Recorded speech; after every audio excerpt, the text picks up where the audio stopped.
Good evening, everybody. My name's Magella Fransman. I'm the Pro-Vice-Chancellor for the Faculty of Humanities, and I'll be your MC this evening. Could I ask you if you've got a mobile phone, just to make sure it's turned off before we start? And you might like to note that our emergency exits are at the side and at the back. So as we begin, I would like to acknowledge our Noongar peoples, Ngala Kadich Noongar Mort Ke Nkada Nijobuja. We acknowledge the Noongar people as the original custodians of this land. I'm pleased to be the MC for this evening for Bob's lecture From Climatocracy to Community-Based Adaptation to Climate Change, The View from Below. This is part of our Humanities Inaugural Professorial Lecture Series. Bob will explore people's understandings of climate change and how we are accommodating to the impacts of such change to achieve positive social and ecological outcomes. This kind of lecture, the inaugural professorial lecture, is quite an old tradition. It's a British academic tradition that goes back several centuries, in which professors deliver a public lecture on their research shortly after taking up their professorial appointment. Bob's was a short while ago, but we're just simply establishing from this year the tradition again in the faculty, and this is, I think, our third for the year. So we're playing catch up a little bit for our appointments over the last couple of years, and then we'll be up to date and we'll showcase. It's really a way of also showcasing to the community and reaching out to the community with the sort of research that we do. So it's not just a big affair for our academic community, but it's also to try to engage the community around us as well.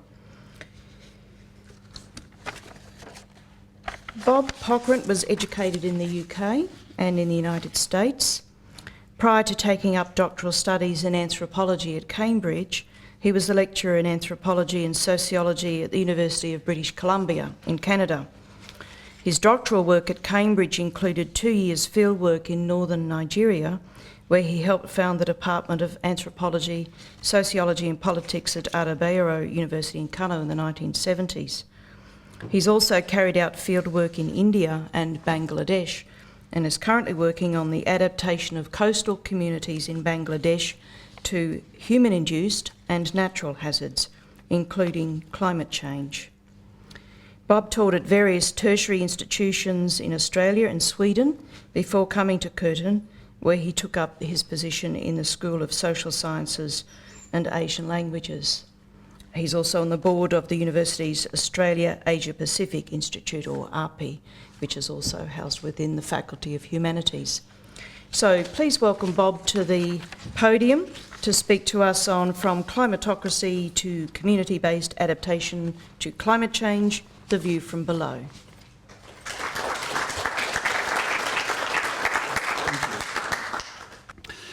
Before I begin, I'd like to say Acting Vice-Chancellor, Pro-Vice-Chancellor of Humanities, Curtin staff and members of the public, I wish to thank the organisers of this event for inviting me to speak at this new humanities initiative instigated by our new PVC, Professor Fransman. I also wish to acknowledge the traditional owners of this land, whose future and that of the rest of us will be made more secure by recognising the challenge that climate change poses for us as a human species, among other species. And I think this acknowledgement is particularly relevant to my talk tonight, as I shall be discussing the central role of the participation of ordinary people around the world, including the Indigenous people of this and other countries, in dealing with the challenge that climate change presents us with. Thus the title of my presentation, which I've seen the first mistake in it already. It should be From Climatocracy to Community-Based Management of Climate Change, The View from Below rather than to climate change. My apologies. So what is the challenge that I'm going to discuss tonight? There are several, and I cannot deal with them all here. I'll just deal with a few of them. The first one is There is the challenge presented by scientists who now tell us that the evidence for a changing climate is overwhelming and clear. For example, according to the 2011 Climate Commission report, The Critical Decade, and I'll just summarize a few of the points, the Earth has warmed on average by about 0.7 degrees Celsius since 1910, with 9 of the 10 warmest years on record occurring in the past decade. Second, much of the warming since 1950 is due to human activities that have increased greenhouse gases. And finally, atmospheric carbon dioxide levels are currently higher than at any other time in the past 420,000 years. These are just comments from the report, which is available online. So the first challenge is the scientific challenge, that the evidence is overwhelming. The second challenge is that there is a disjuncture between what the bulk of scientists consider are the facts of climate change and what the public thinks, understands, and accepts about what climate change, about what the scientists say. That's the second challenge, the disjuncture between these two communities. The third challenge is that the policy challenge, getting global agreement on emission targets and ways of reducing emissions. This is looking increasingly unlikely in the short term. And fourthly, arising out of what the scientists tell us is happening, and the very slow pace to deal with one of the major aspects of it, mitigation, there is a need to deal with the impacts of historical emissions upon society, which will fall on all of us, but particularly the poor of the rich and the poor worlds.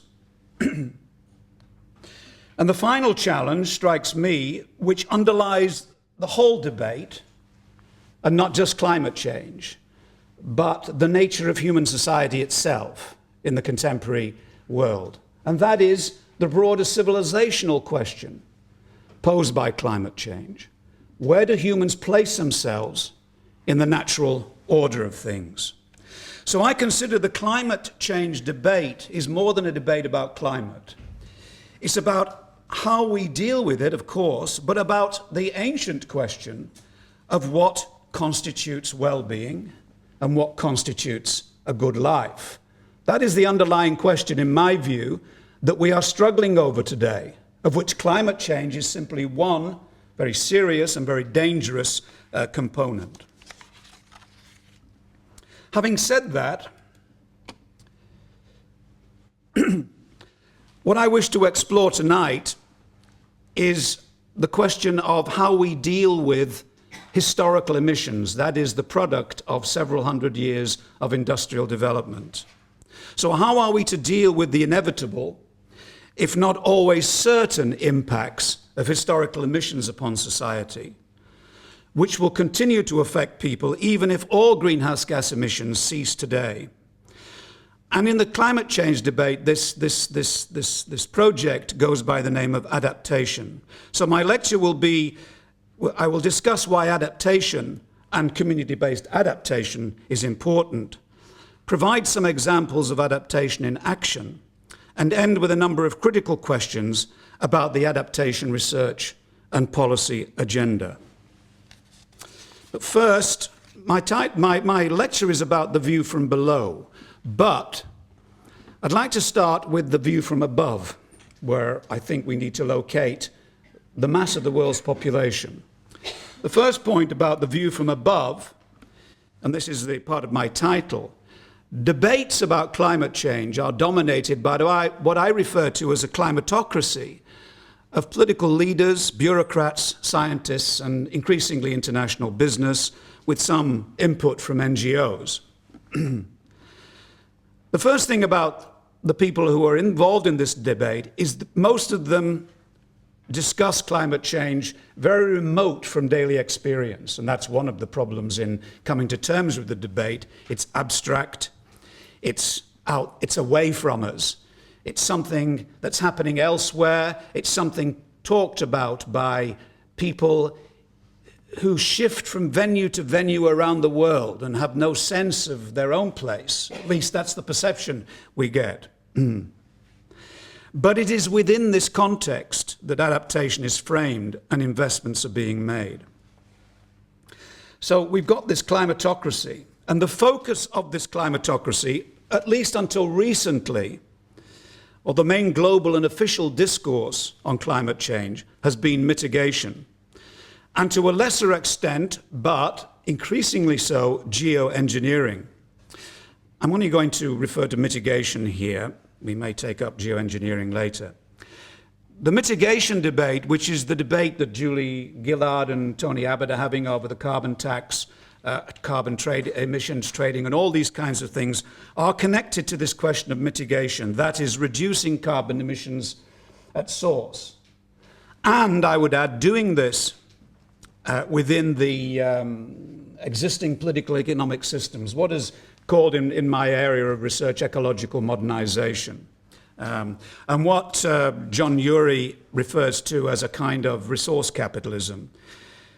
Well, in which nature is increasingly valued within existing institutional frameworks. The mitigation policy debate is based on the assumption that during this century, global average temperatures will rise by 2% Celsius.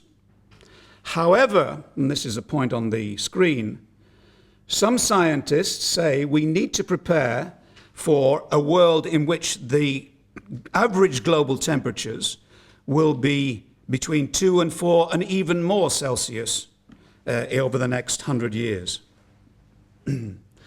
So we may never again know what a stable climate is, if we ever did know what it was in the past. So, in addition, we cannot say, on the basis of current scientific knowledge, what the precise impacts spatially and temporally will be. We cannot say with precision. We are operating in an area of certain, what I call certain uncertainties and uncertain uncertainties. I'm sorry, there's a sort of bow here to Donald Rumsfeld, but I thought it's a slightly different emphasis I'm trying to make. So what we are doing with the adaptation issue is preparing for the inevitable in a world of both scientific and policy uncertainty. So let me now elaborate upon this before I come to the adaptation. Before I come to the view from below, let me just make a few preliminary comments. The first thing is that climate change is no respecter of geographic, ecological, national, ethnic, psychological, or other boundaries. And for many of us, as I've alluded to already, it's taken on the shape of an impersonal and abstract process, striking out here, striking out there, destabilizing people's experiences and understandings of the world. Its impacts are said to be felt everywhere. It's your classic globalization problem. But in what precise ways and with what specific impacts and consequences are not fully understood or known. And the scientific modeling of climate change reflects and perpetuates this detachment of climate from daily life. This has prompted science studies scholar Jasanoff to ask this following question. How, at the levels of community, polity, space, and time, will scientists' impersonal knowledge of the climate be synchronized with the mundane rhythms of lived lives and the specificities of human experience? This separation of system from life world, or habitus, if you want to call it that, is reflected in the distinction between mitigation and adaptation. Discussions and decisions about mitigation, as I've said, take place among a small elite of global decision makers and their scientific advisors who inhabit their own life worlds in venues detached from what Jasanoff refers to as the mundane rhythms of lived lives. In contrast, adaptation is delegated to the sphere of the quotidian, the local and the place-based, watched over by national governments. To date, this climatocracy has delivered to the wider population continuing uncertainty over global mitigation targets, as seen in the failure to agree on emission reduction targets and provide no global timetable for implementation. At the same time, governments, ordinary people, and the communities in which they live are being asked to implement adaptation programs at the local level where there is a lack of available, accessible, and quality information, able to provide precise predictions about the character, magnitude, and intensity of the spatial and the temporal impacts of climate change. It is in this climate of uncertainty that developing countries, including India and Bangladesh, find themselves as they seek to improve the living standards of their population. In other words, meet what you could call the development imperative, but in a way which minimizes environmental and climate harm, the environment or climate imperative.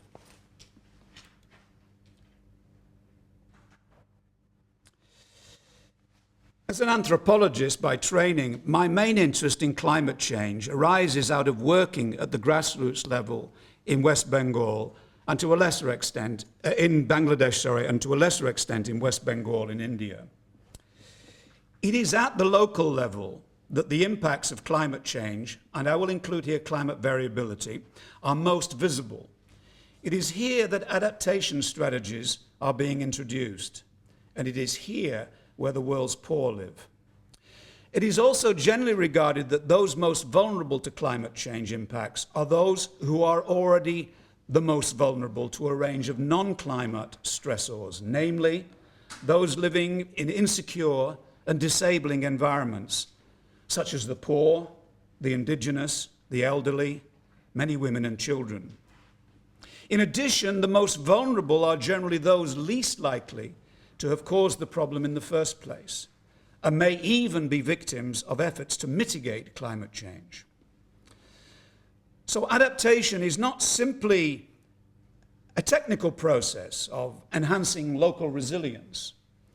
It has a major political and justice dimension, which gives the task of reducing vulnerability a high degree of urgency. It asks, who are the most vulnerable?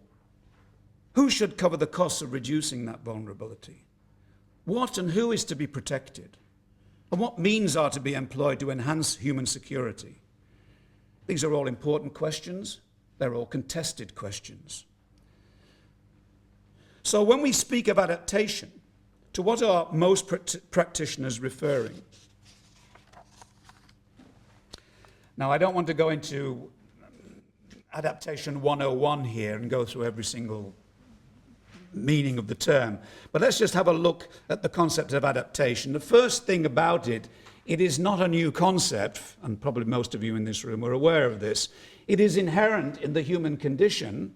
It's inherent in the condition of all organisms, their capacity to adapt. So we could refer to it as characteristics that enable plants and animals to be successful in a particular environment. We can also refer to it the process by which organisms change to better fit their environment, or a strategy adopted to reduce the impacts of environmental or social change on local resources.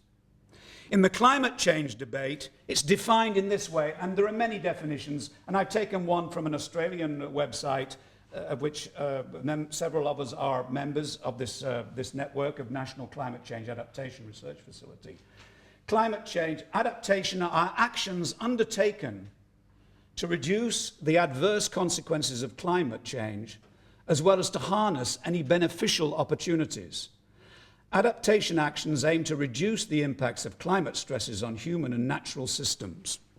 There are many types of adaptation, and I won't go into a long discussion, but we can talk about adaptation in terms of timing, whether adaptation actions are proactive, that is done in anticipation of an impact, whether they're reactive, that is done in response, their temporal and spatial scope, short-term as opposed to long-term, localized as opposed to widespread, the purposefulness of adaptation, autonomous if it is done out of habit or unconsciously, or planned if it is the result of a policy decision. Getting to the view from below them, one of the key issues and one of the key research tasks and policy tasks is the translation of adaptation in the abstract, as I've described it here, to the level of the local. And this has resulted in actions to increase the resilience to climate change of local communities in villages, neighborhoods, towns and cities along coasts, in deserts and tropical forests throughout the world. And this translation has realized itself in one form, but not only this form, under the heading of community-based adaptation to climate change, or CBA for short. It's this that I would like to talk about generally and then in the context of current work in Bangladesh. Just a quote here from one of my colleagues in the adaptation sort of world community.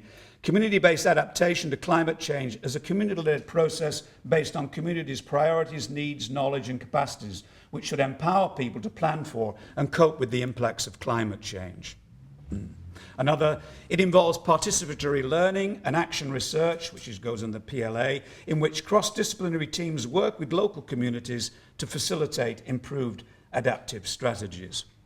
It covers a variety of activities, policies and practices aimed at assisting those most vulnerable to climate change to take steps to deal with its likely impacts and in so doing enhance their resilience.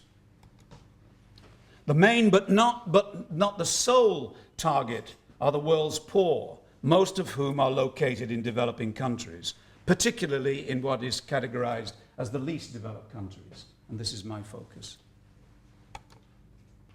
The poor are those most physically exposed to hazards and least able socially and economically to deal with hazards compared with wealthy members of the society. So their vulnerability is wider than that, than simply to climate change. Climate change is an added stressor upon their vulnerabilities. CBA builds on existing local activities involved in improving people's living standards as part of what I referred to earlier as the development imperative.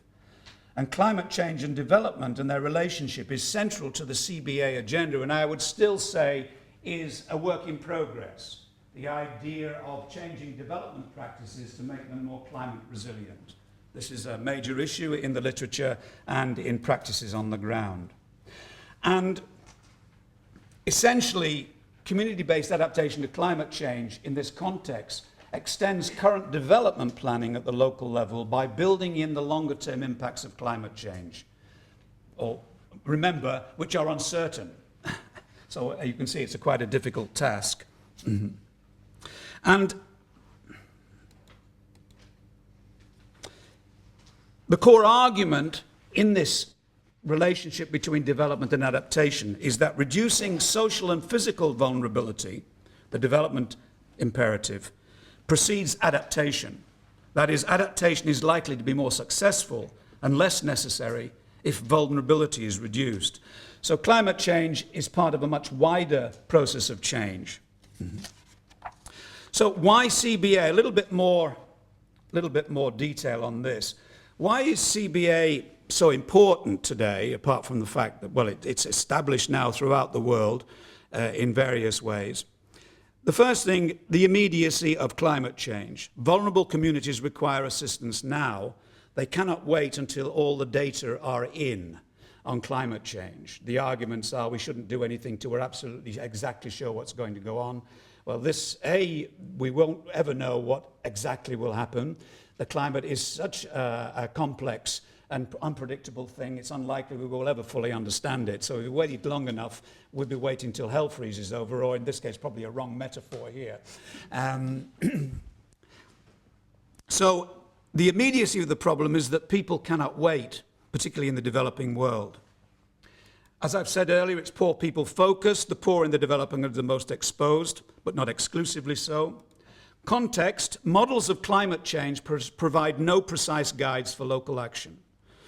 This must come from working with local peoples on identifying their vulnerabilities, their sources of resilience, and their ways of improving adaptive capacity of the society so that adaptation strategies can work more effectively. Another feature of CBA and why it's important is the emphasis upon participation. Without detailed knowledge of the societies and communities faced by climate change hazards, their diverse understandings of such hazards and their current practices in dealing with hazards and their active participation in any activities, climate change measures are likely to have little success. Translation. It's necessary to translate scientific findings and concepts into local terms. And this involves more than an intellectual exercise, but includes understanding local cultural practices within which knowledge is embedded and given meaning. So we're talking about scientific understanding as simply one form of understanding, one form of cognition. There are several other ways in which we can talk about cognition in terms of traditional knowledge, traditional practices.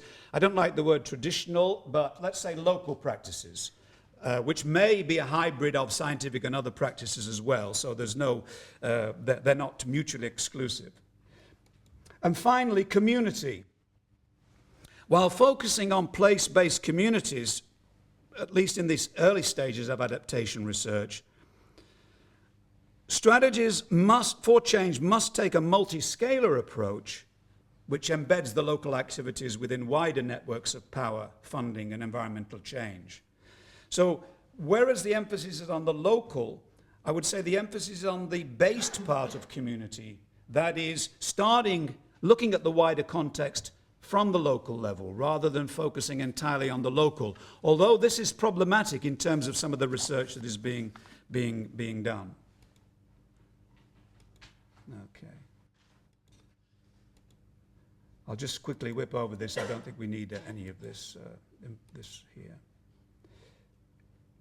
I'm just going to look at examples of local adaptation. So I'd like to provide some examples of community-based adaptation to give you an idea of how it's being approached. Now, my main focus will be Bangladesh, where I work, which, for many reasons, one is most highly vulnerable to climate change, but the country has been very proactive in responding to the climate change challenge. And I'd also like to look at current work we are undertaking in 2 villages close to the Bangladesh Sundarban, which is one of the largest remaining intact mangrove forest in the world, which stretches across 2 countries, India and Bangladesh.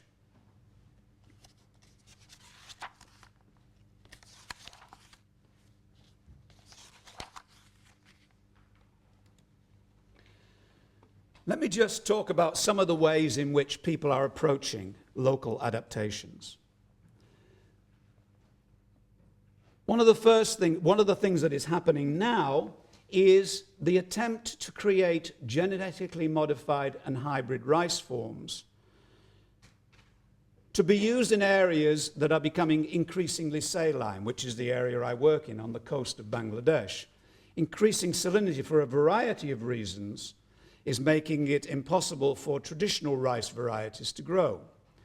So there is a great deal of research now being done in India and other places by various, by international rice research institutes around the world on genetic modification of rice to tolerate flooding. And in Bangladesh, the scientists have released 3 salt-tolerant varieties, 2 submergence-tolerant varieties, and in the pipeline are drought-tolerant and some cold-tolerant varieties. Because in Bangladesh, you think of it as being a tropical country, or in fact, it has drought in some areas and is very cold in some areas in the winter seasons. This, by the way, you could extend these beyond this particular area, beyond Bangladesh. Another way in which this suggests the political nature as well as the technical nature of adaptation, is that there are attempts now to revive indigenous rice varieties in many countries, including Bangladesh, which are naturally resistant to flooding.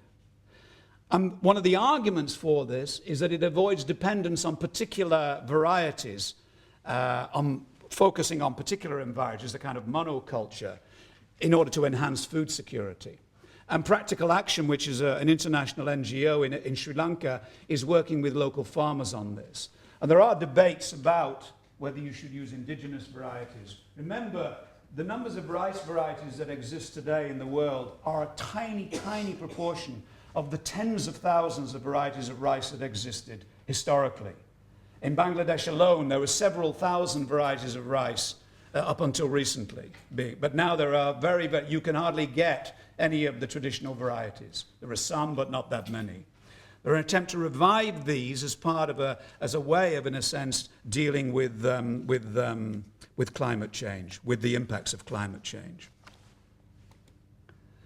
Just another thing, reed cultivation is being done to cope with soil salinization and waterlogging. In southwest Bangladesh, where I work, farmers have adapted reed cultivation. It's a non-timber forest product, and it comes from the Sundarban Reserve Forest, which is, as I said, a big mangrove forest, and our research site is actually on the edge of this forest.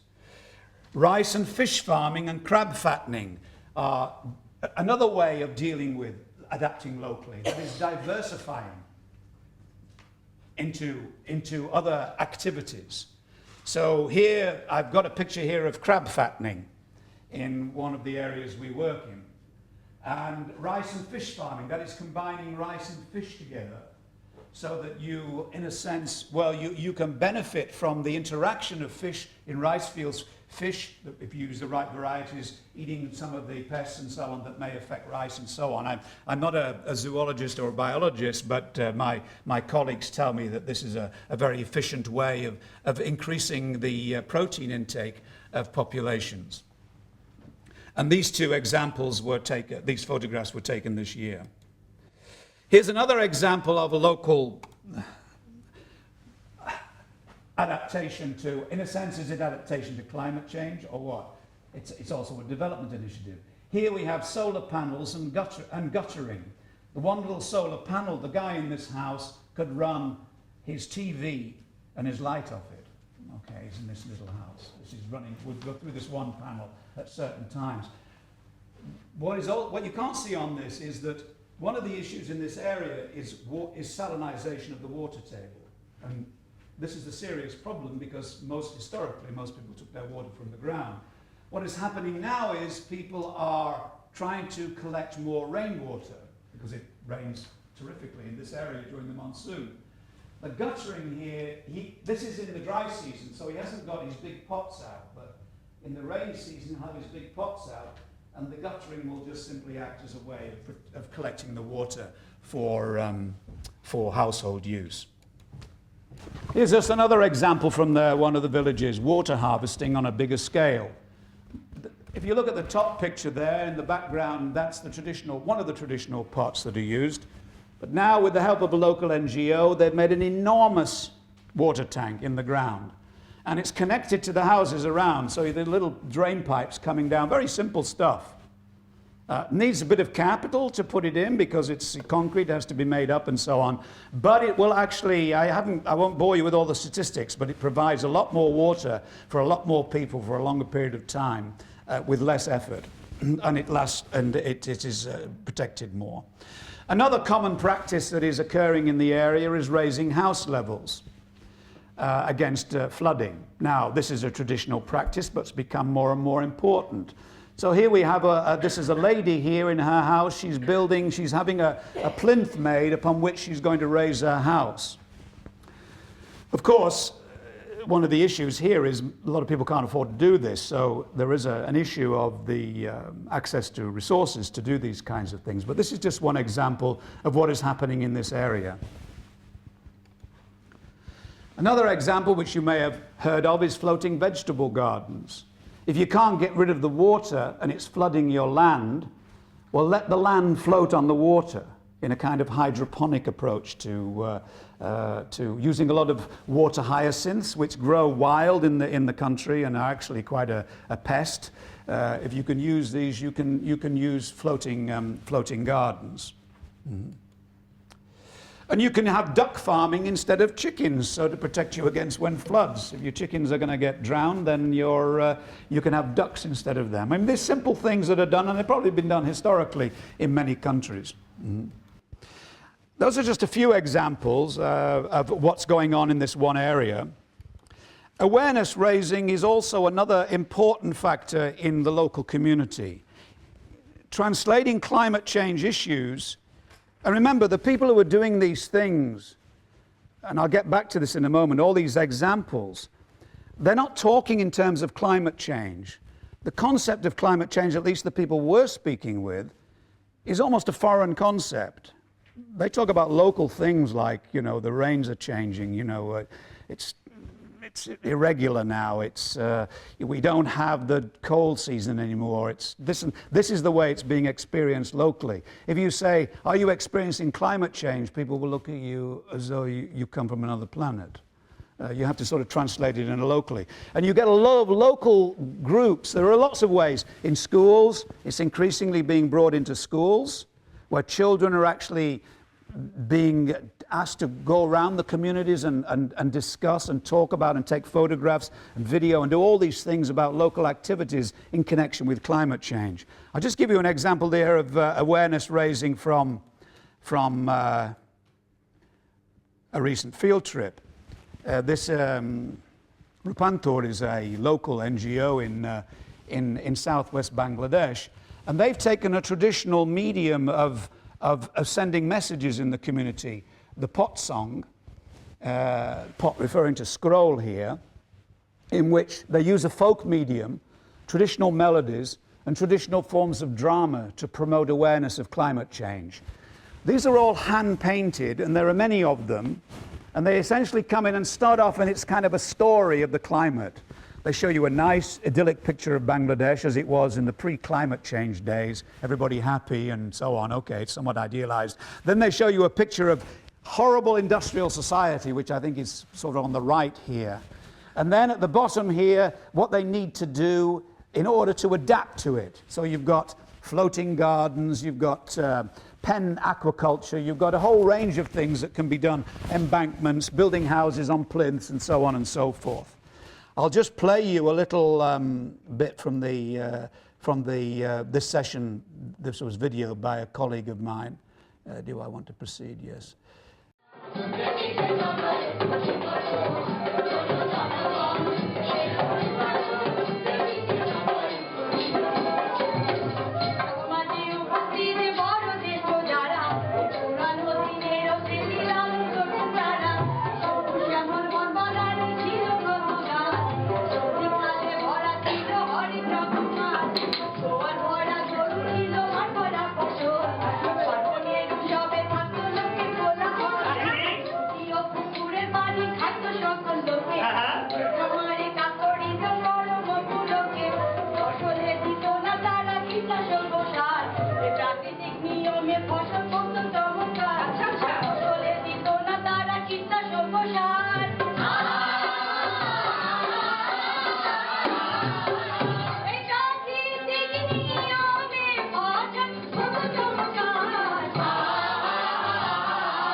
That's just an example of one of the awareness-raising activities in the local area.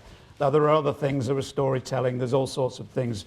And basically, they're using traditional means, and people can relate to them very quickly and very easily. And these NGOs are operating often with very limited funds. They get some support from outside, but generally operating on very limited funds in very local areas.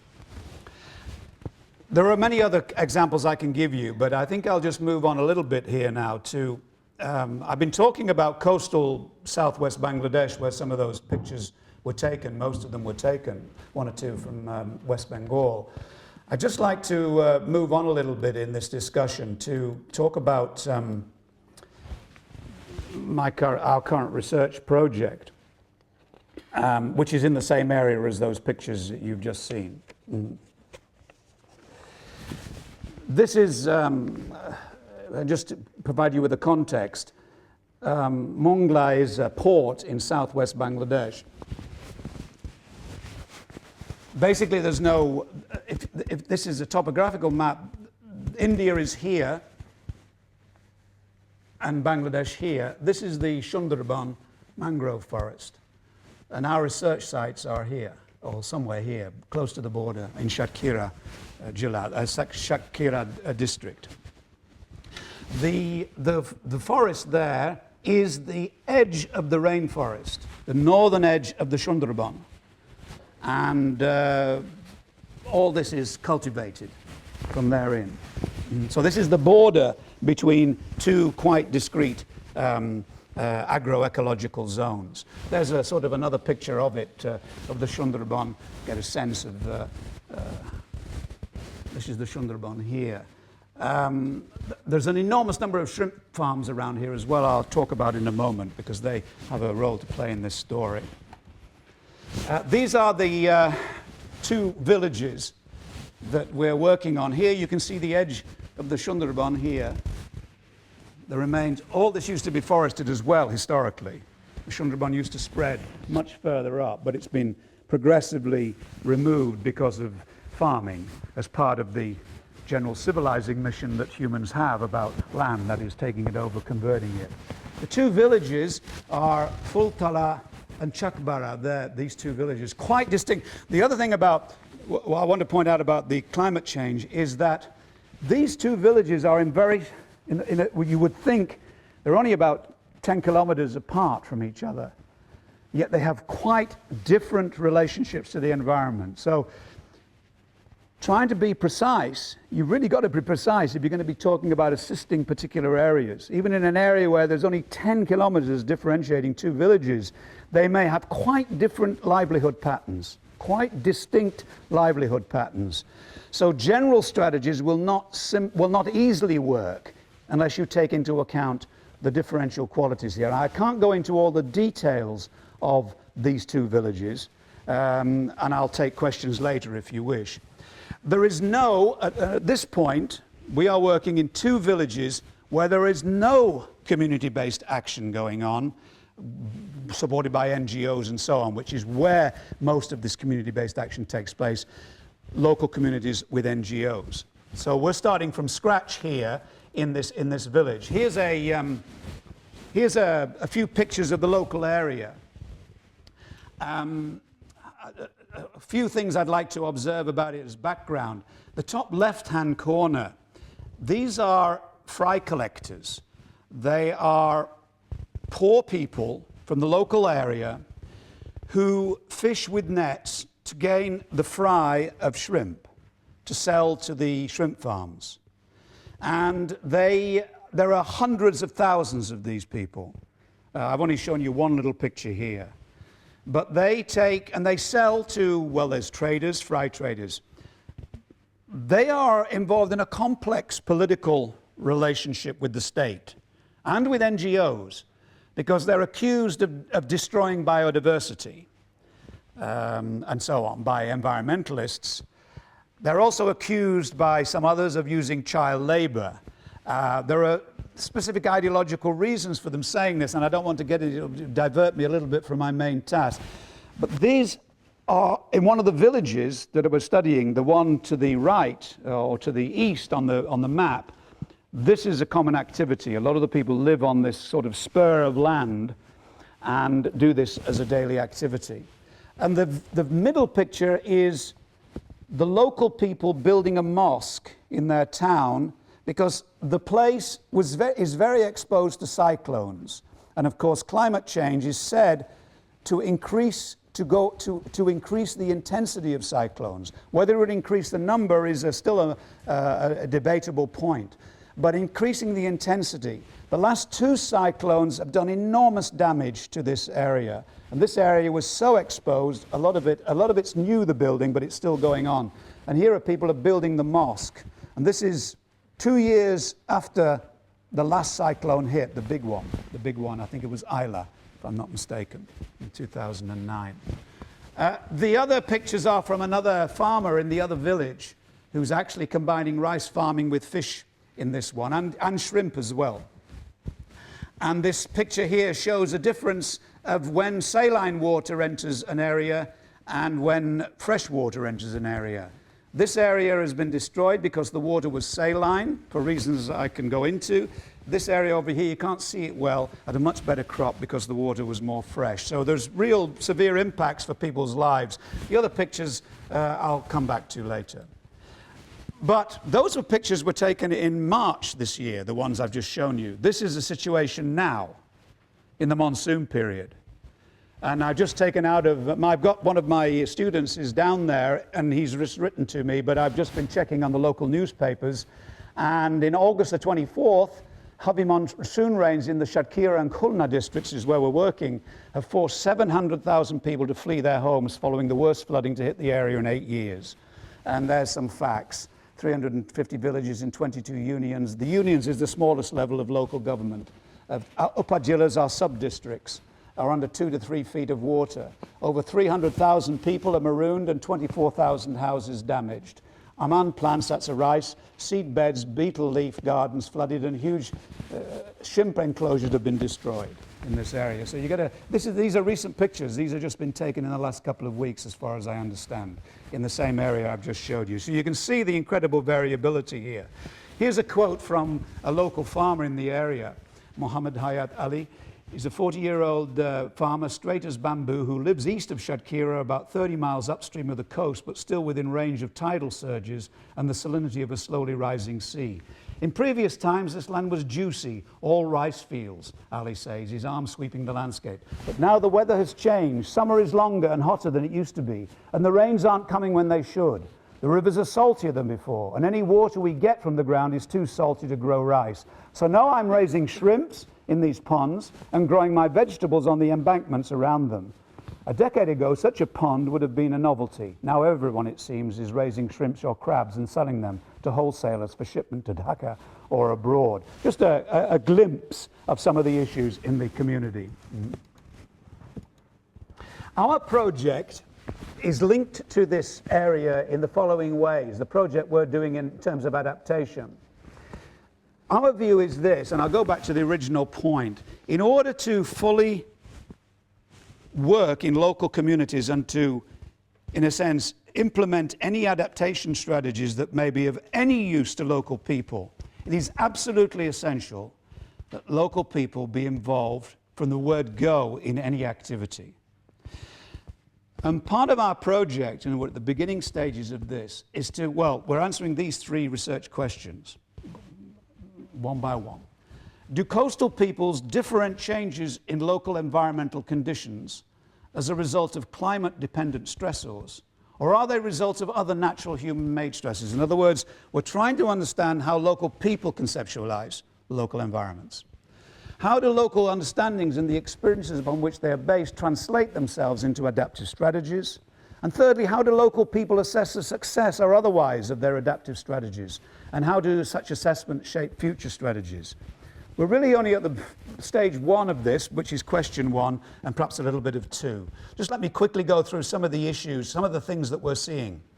The changes that, first of all, discussions with informants, preliminary discussions show the following, that most people see changes occurring in their environment. Fishing people see changes in fish availability, shifting, what you might, I don't know if it's ecologies, but shifting fish stocks around the place. Storms occurring when they normally never did before. Quick storms on the ocean in the Bay of Bengal.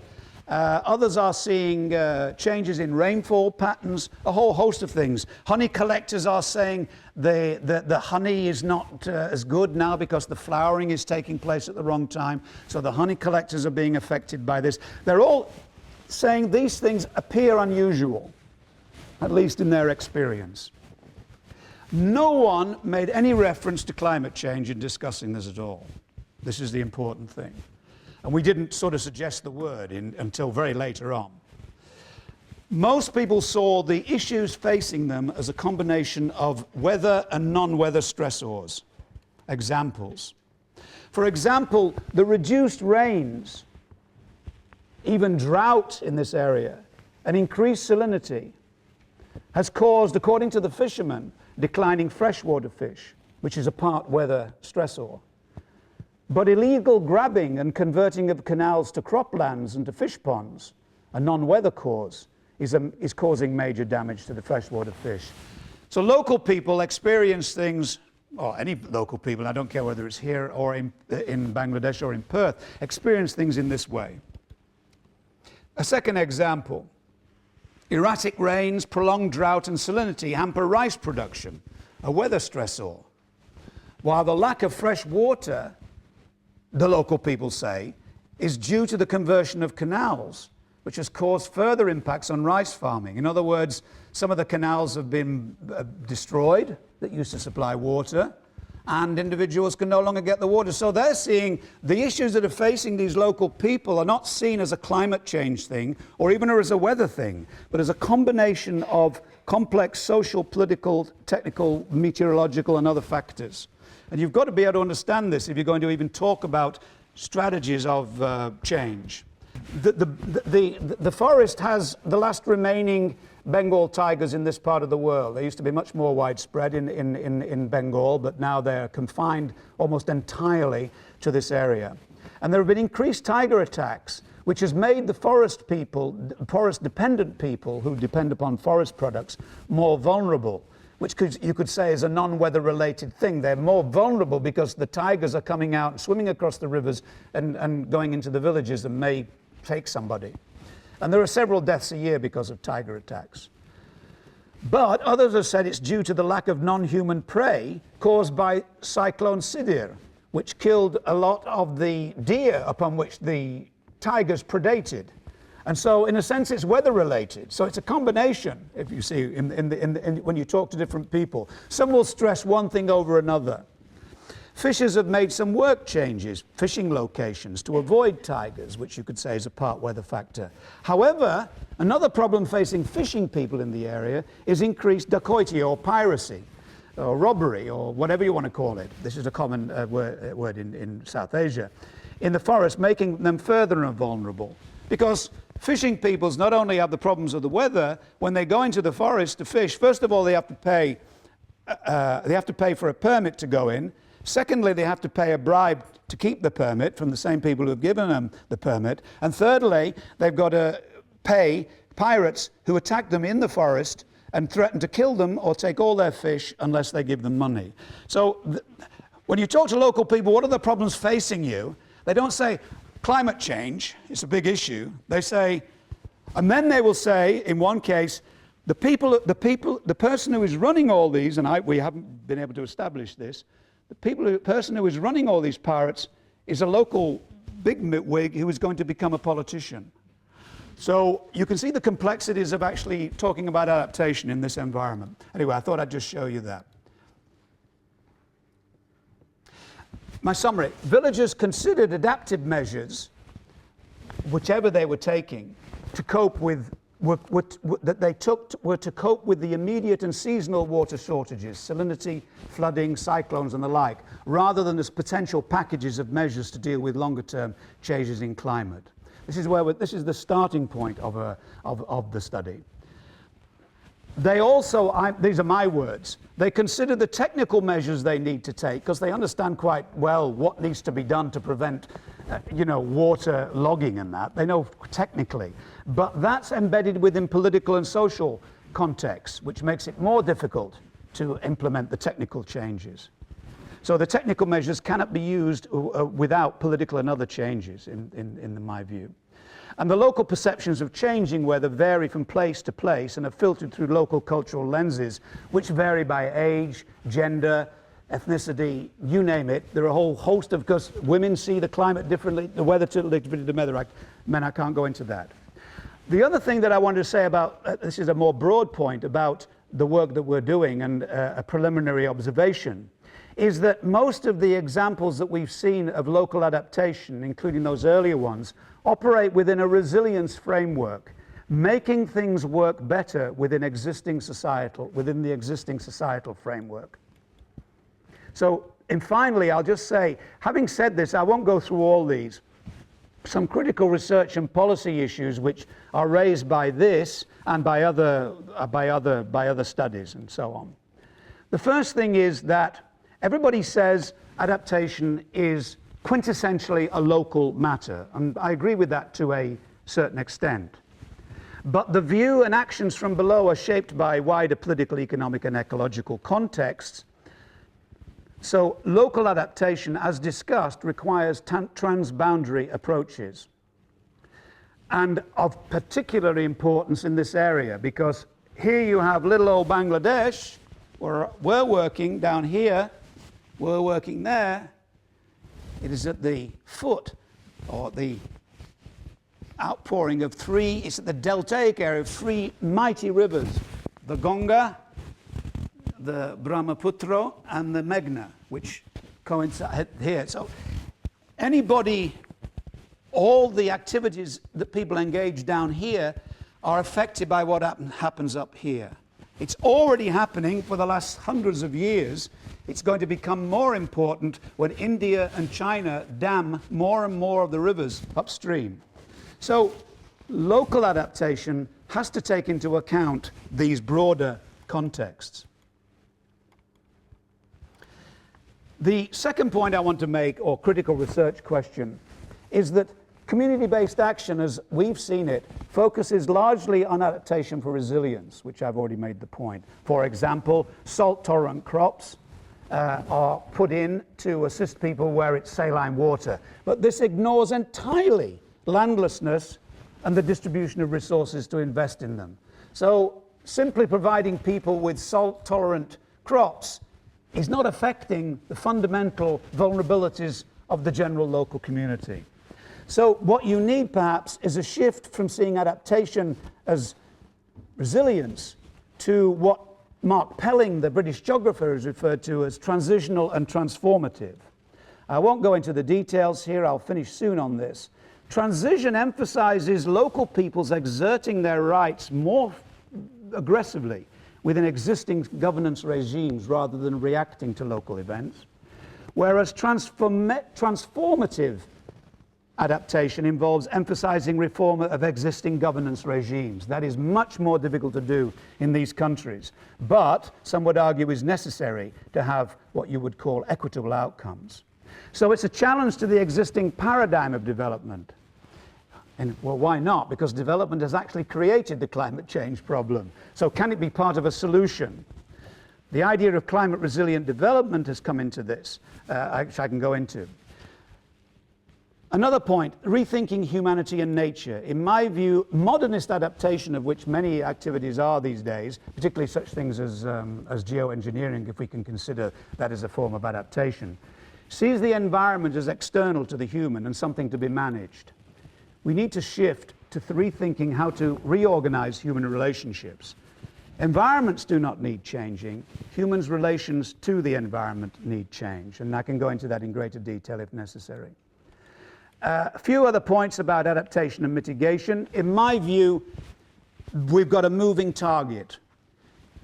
If we do not have mitigation, or the further away mitigation targets are, and they seem to be getting further and further away, the more uncertain will be the effectiveness of adaptation, and the greater is the need to prepare for transformation. So even though these farmers and others may be doing things which may have some beneficial effect in the short term, in the longer term, what they're doing may be completely maladaptive for them in the context of this growing uncertainty. And having to change that. Because I won't go into the details here, but there's the linear, non-linear issues. Some climate change-induced changes are linked monotonically to temperature increase. Some are not.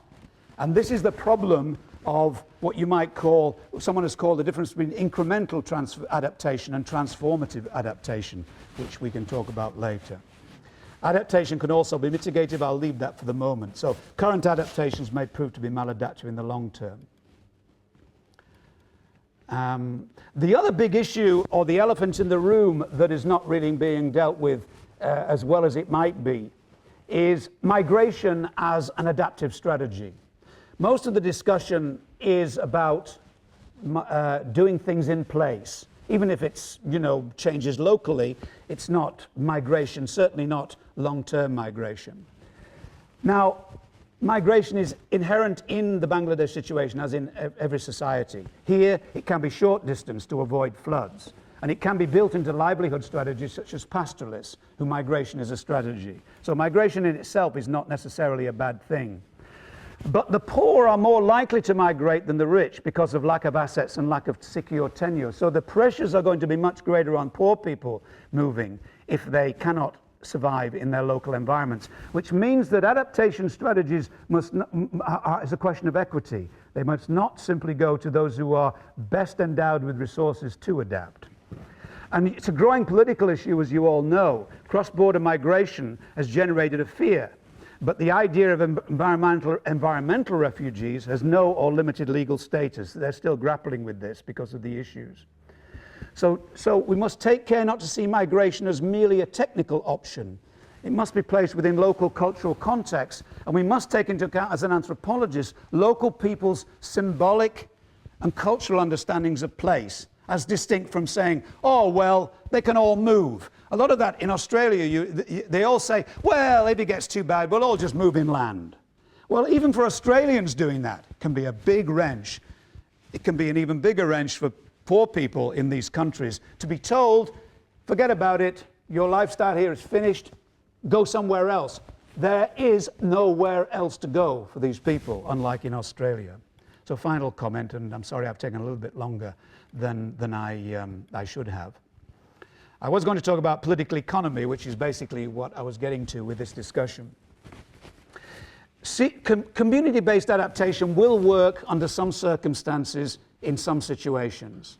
And we do need a greater comparative studies to sort of compare across, and that we haven't got. We need more attention to scalar issues, obviously, upscaling of the issue, which is now underway. And we need more attention to the uncertain uncertainties, that is, long-term lead times in decision-making to meet transformational change. That is a big issue in the climate change today. And I just quote from a recent article by Stafford Smith and his colleagues at CSIRO. Much of the language used about adaptation emphasizes once-off small adjustments to existing practice, in which objectives are unchanged, but pursued with climate change taken into account. In this mental model, adaptation is the means to ensure that we can continue what we are currently doing into the future, and the possibility that transformation might be needed is largely unaddressed. Politically, the most vulnerable groups participate least in national planning. If at all, they are represented by NGOs. They have very little voice in this overall planning. And the most vulnerable are so not simply because they don't have any land or they can't get enough food. Those are consequences of the fact that they lack power to gain access to those resources. And the adaptation examples that I've talked about today, the examples I've given, are unlikely to help them to do so, even though one must be encouraged by the stamina and resilience of local people, which never ceases to amaze me when I go into these relatively difficult environments. So it's time to move beyond managing adaptation to the politics and governance of adaptation. I'll stop there. I think I've said enough. Thank you.